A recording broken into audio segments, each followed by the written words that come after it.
गोठिया राजाराम जी और मेरे इस क्षेत्र में बहुत पुराने परिचित और छोटे भाई की तरह भाई वीरेंद्र चेची और अभी हाल ही में मेरा बहुत निकट का परिचय आया है मास्टर साहब धर्मेंद्र जी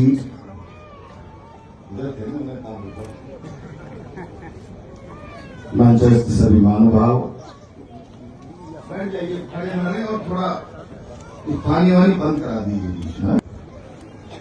सितौर की छोटी झोपड़ी में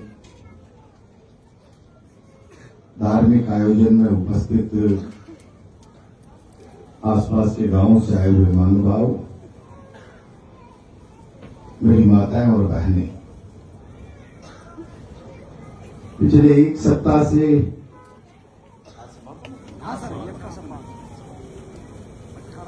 आप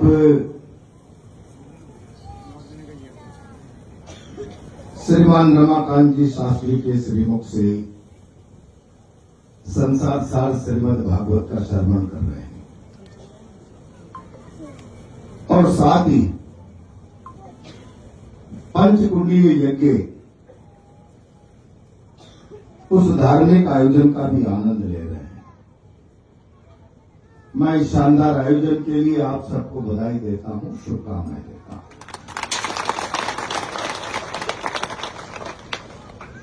श्रीमद् भागवत कथा का और यज्ञ का हमारी सनातन परंपराओं में बहुत अलग अलग महत्व है। मैं जब अभी भाषण करने के लिए खड़ा हुआ तो जो मित्र मुझे निमंत्रण देने के लिए आए थे,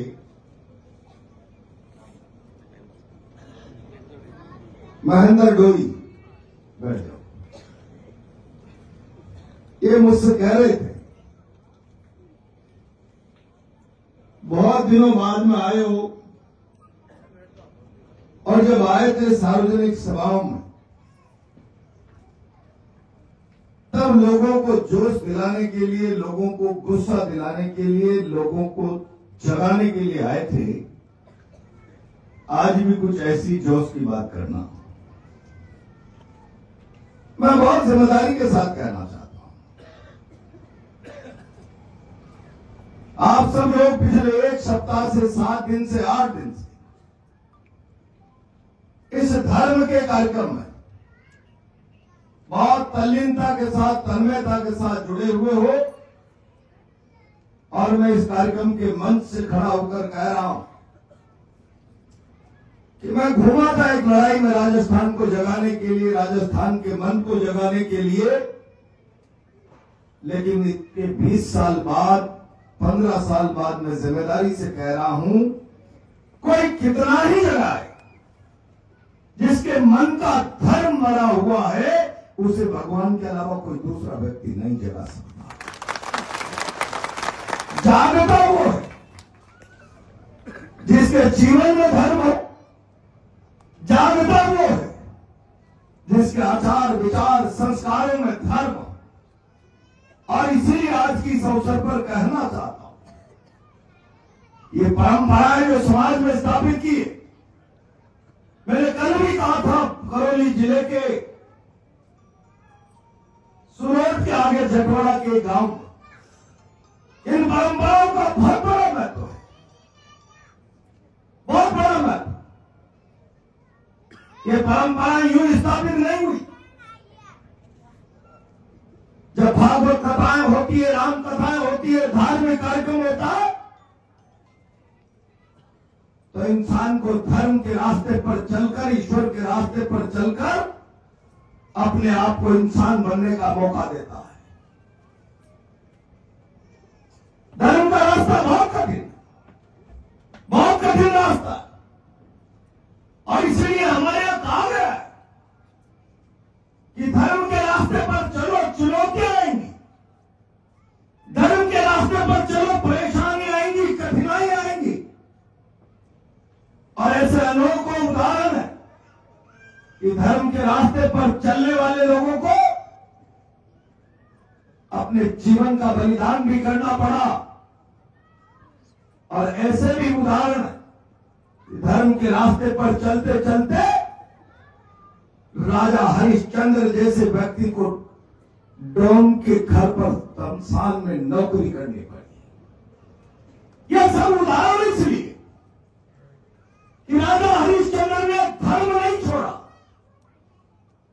और जब रोहतास के दाह संस्कार का अवसर आया तो धर्म नहीं छोड़ने वाले की मान मर्यादा के रक्षण के लिए मरघट पर भगवान को उतर करके आना पड़ा। मरघट पर भगवान को उतर करके मरघट, और इसलिए कहा गया है जो दृढ़ राखे धर्म को ताहि राखे करता। और जब मैं ये कह रहा हूं जो दृढ़ राखे धर्म को ताहि राखे करतार, उसका मतलब ये नहीं कि आप भागवत कथाओं के श्रवण के मार्ग पर चलो, आप केवल धर्म के हवन यज्ञ पूजा पाठ पद्धतियों पर जिंदा रहो। ये सब धर्म का मार्ग है। धर्म तो है जीवन, धर्म तो है संस्कार। और हमारे जीवन में धर्म कैसे आए, संस्कार कैसे आए, वो जीवन मूल्य कैसे आए, इसके लिए तो समाज को तपना पड़ेगा, समाज को बहुत निखरना पड़ेगा। और उसका रास्ता है केवल मात्र एक आध्यात्म का रास्ता। मैंने कल भी जिक्र किया था, आप लड़ना चाहते हो, जीना चाहते हो, निखरना चाहते हो, तो फिर आध्यात्म के मार्ग पर आओ। और आध्यात्म के मार्ग पर आओ, इसके लिए सलाह नहीं दे रहा हूं कि कोई राजा राम जी की तरह भोपा बनो।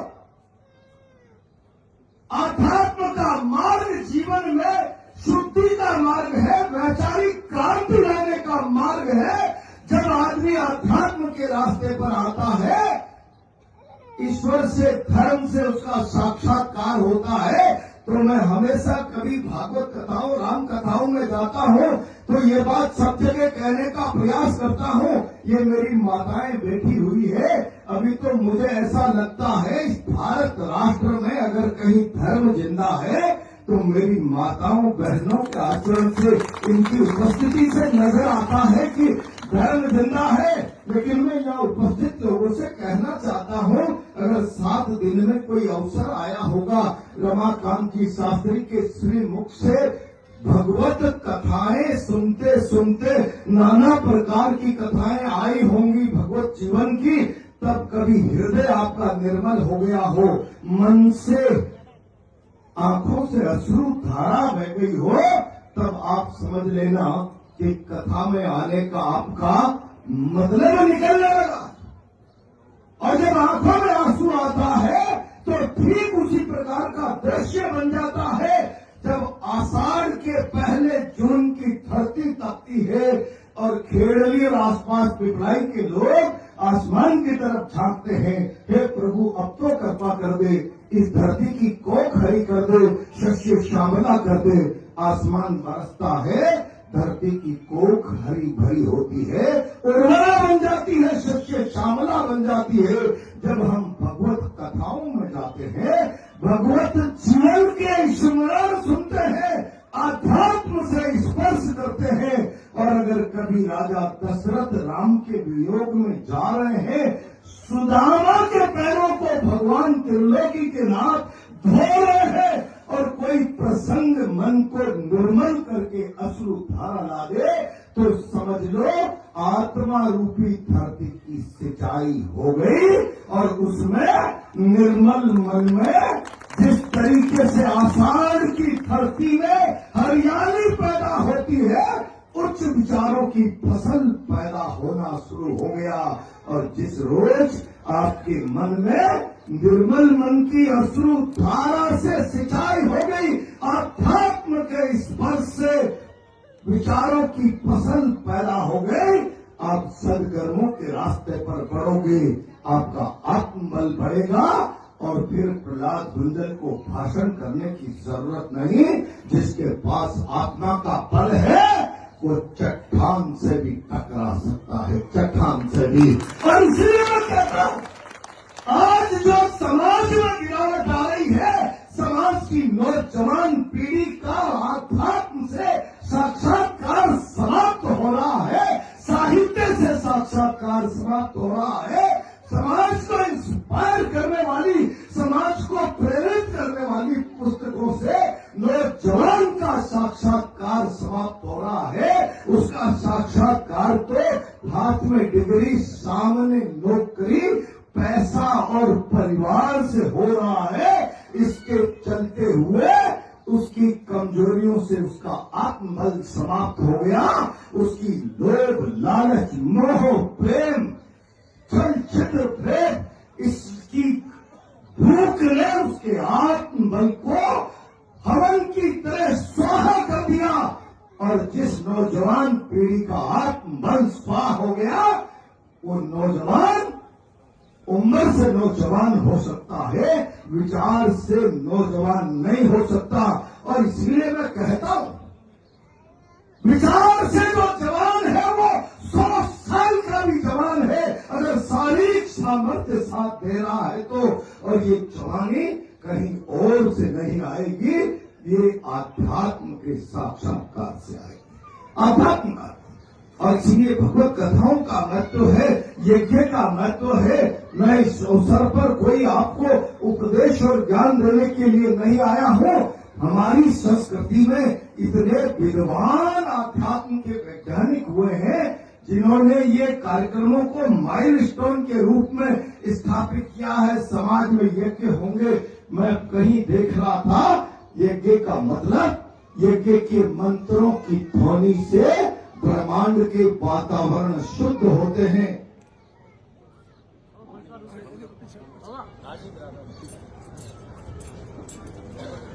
शुद्ध होता है। और हमारे यहां कहा गया, हमारे यहां वेद मंत्रों के सूत्र, मंत्रों के जीवनदाता और देवता मंत्रों के अधीन है। और जब यज्ञ में वैदिक मंत्रों के साथ आहुतियां लगती है तो ब्रह्मांड और समाज जीवन पर इस तरीके का ऐसा असर होता है जैसे आपने एक सुई के इंजेक्शन में दवा भर के शरीर की किसी एक अंग पर लगाई, शरीर की सारी बीमारी दूर हो गई। यज्ञ में आपके द्वारा दी हुई आहुति इस प्रकार समाज के वातावरण में शुद्धि लेकर आती है। और यज्ञ की जो अग्नि प्रज्वलित होती है वो कहती है, मेरा रंग लाल है, मेरा रंग कभी काला नहीं हो सकता, मेरी अशुद्धि कोई नहीं कर सकता। इसलिए यज्ञ की अग्नि की तरह अपने आप को, जीवन को, आत्मा को शुद्ध रखो, ये यज्ञ कहता है। और कहता है यज्ञ की ध्वनि की, यज्ञ की लोक की लपट, अपने आप को ऊंचे शिखर पर जाने के लिए सदैव ऊंचे विचारों के साथ बने रहो। यज्ञ की कोई भी आहुति अग्नि को नीचे की ओर डाइवर्ट नहीं कर सकती। इसीलिए कहा जाता है, न कोई अग्नि को दूषित कर सकता, न अग्नि को नीचे कर सकता, न अग्नि का रंग बदल सकता। और जिस प्रकार यज्ञ की अग्नि समाज में संदेश देती है, हमें वैसा जीवन बनाना चाहिए। कोई भी संगति, कोई भी कुविचार मेरे जीवन में अग्नि की लालिमा की तरह कोई विकृति पैदा नहीं कर सकता। यह यज्ञ हमको प्रेरित देता है और प्रेरणा देता है। जिस तरीके से यज्ञ की अग्नि की लपट ऊंची जाती है, मैं ऊंचे विचारों से खुद के और समाज के जीवन को उच्चतम शिखर पर पहुंचाने का काम करूंगा। इस प्रकार की छोटी छोटी प्रेरणाएं हमें इन सारे आयोजनों से मिलती है। इन आयोजनों का बहुत बड़ा सामाजिक ऐतिहासिक महत्व है और इसलिए इन कार्यक्रमों की प्रासंगिकता आदि अनादि काल से चली आ रही है। कभी राजसूय यज्ञ, कभी अश्वमेध यज्ञ, न जाने कितने यज्ञ हुआ करते थे। पुत्रष्टि यज्ञ, पुत्र जन्म का भी यज्ञ, न जाने कितने यज्ञ। इन यज्ञों में जितनी ताकत है उतना संसार में किसी चीज में नहीं है। और आपने तो दोहरा संगम कर दिया। यज्ञ और श्रीमद् भागवत कथा। आप सौभाग्यशाली हैं।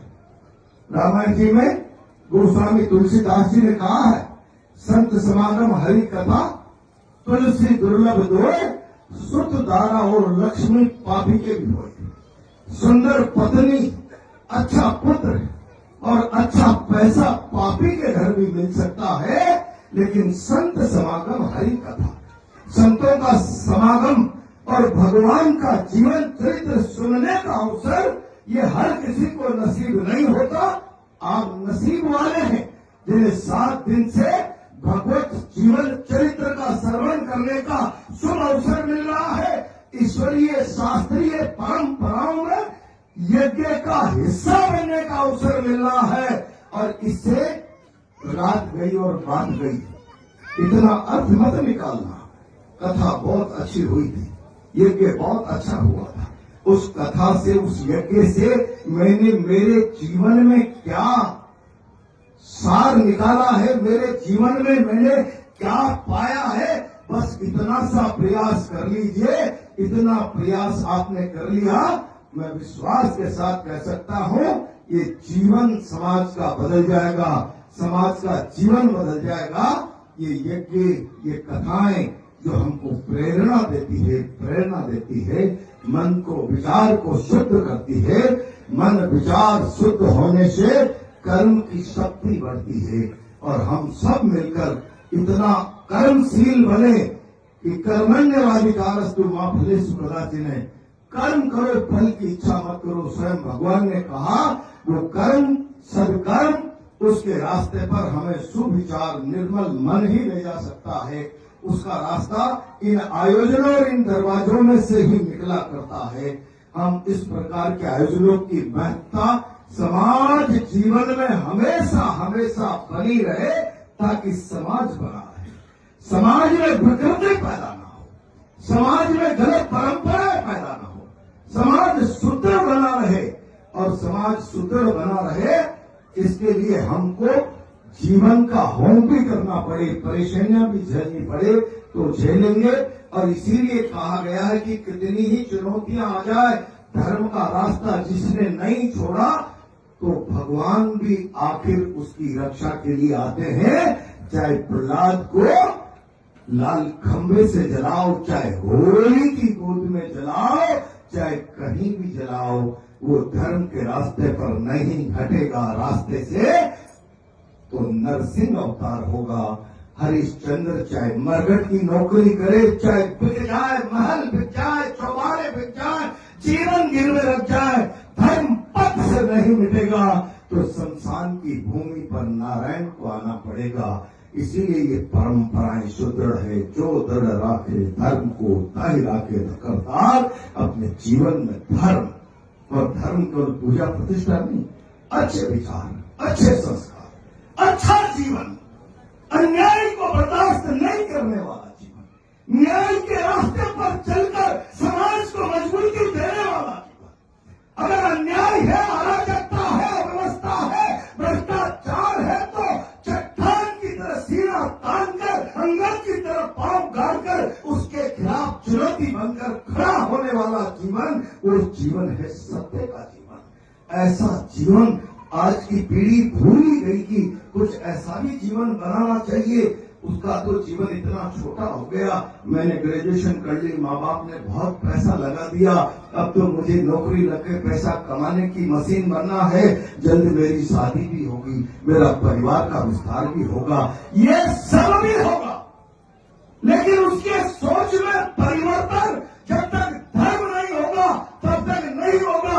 मैं इस केरली के लोगों से कहना चाहता हूं, जब उसके जीवन में धर्म आ जाएगा तो उसका सोच बदल जाएगा कि मुझे पढ़ाया मेरे माँ बाप ने होगा। वो केवल इतना सा योगदान है, अच्छा कपड़ा पहनाकर, एक टिफिन में 2 चपाती रखकर स्कूल भेजा होगा। लेकिन जिस स्कूल में मैं पढ़ रहा हूँ, जिस स्कूल में मुझे मास्टर पढ़ा रहा है, जो पेपर मैं दे रहा हूँ, वो सारी की सारी बंदोबस्त एक एक व्यक्ति के टैक्स के पैसे से मिल रही है हिंदुस्तान की गरीब जनता के टैक्स के पैसे से। वो स्कूल बना है, वो मास्टर की तनख्वाह है, वो पेपर छपा है, वो सब कुछ जनता के पैसे से है। मेरे पिता का तो सामर्थ्य ही नहीं था, जो कुछ सामर्थ्य था वो समाज का था, राष्ट्र का था। ये सारा चिंतन तब आएगा जब वो सेल्फ सेंटर्ड नजरिए से, स्वयं स्वार्थ के दायरे से बाहर निकलेगा। तब समाज का, राष्ट्र का चिंतन उसके मन में पैदा होगा। और जब ऐसा चिंतन आ गया तो अपने आप उसके पैर में, मन में अंगद की तरह रावण के दरबार में पैर का खूंटा गाड़कर दुनिया की सबसे ताकतवर सत्ता को भी चुनौती देने का साहस और आत्मबल पैदा हो जाएगा। उसके लिए किसी प्रहलाद भंजल के भाषण की जरूरत नहीं हुई। जरूरत है अपनी आत्मा को शुद्ध और मजबूत करने की, और उसका रास्ता इन कार्यक्रमों में से, इन आयोजनों में से निकलते हैं। बशर्ते जीवन में कुछ इससे धारण करें, जीवन में कुछ ग्रहण करें। इस शानदार आयोजन से मैं समझता हूं इलाके में यज्ञ से वातावरण में शुद्धि होगी, बीमारियां वगैरह से समाज को मुक्ति मिलेगी। नाना प्रकार के यज्ञ का जो धुआं है, ये यज्ञ की ध्वनि और धुआं आसपास की बीमारियां, जैसे कोई डीडीटी पाउडर छिड़क दिया और न जाने क्या क्या हो गया, ऐसा ही माहौल समाज में पैदा करता है यज्ञ का धुआं और ध्वनि। इससे जरूर समाज को लाभ मिलेगा और हम सब लोग मिलकर भगवत चरित्र को सुनकर वैसा ही चरित्र और जीवन बनाएंगे। चाहे कुछ भी हो जाए, हम समाज की मजबूती के रास्ते पर बढ़ेंगे। मैं समझता हूं इस प्रकार का, इन कार्यक्रमों का लाभ लेकर अपने आप को ठीक करने का हम अगर विचार करेंगे, चिंतन करेंगे, तो इन कार्यक्रमों का आयोजन सफल होगा। मेरी ढेर सारी शुभकामनाएं, बहुत बहुत बधाई आप सब लोगों को। क्योंकि मुझे 4 बजे बूंदी पहुंचना है, इसलिए मैं तुरंत ही आप लोगों से इजाजत चाहूंगा। इस शानदार आयोजन के लिए, इस आध्यात्मिक आयोजन के लिए इसका लाभ लें, समाज को ठीक करें, खुद को ठीक करें, और ये ज्योति जलती रहे समाज में। हम सब लोग मिलकर इस प्रकार का प्रयास सामूहिक रूप से करते रहें। बहुत बहुत बधाई, बहुत बहुत शुक्रिया।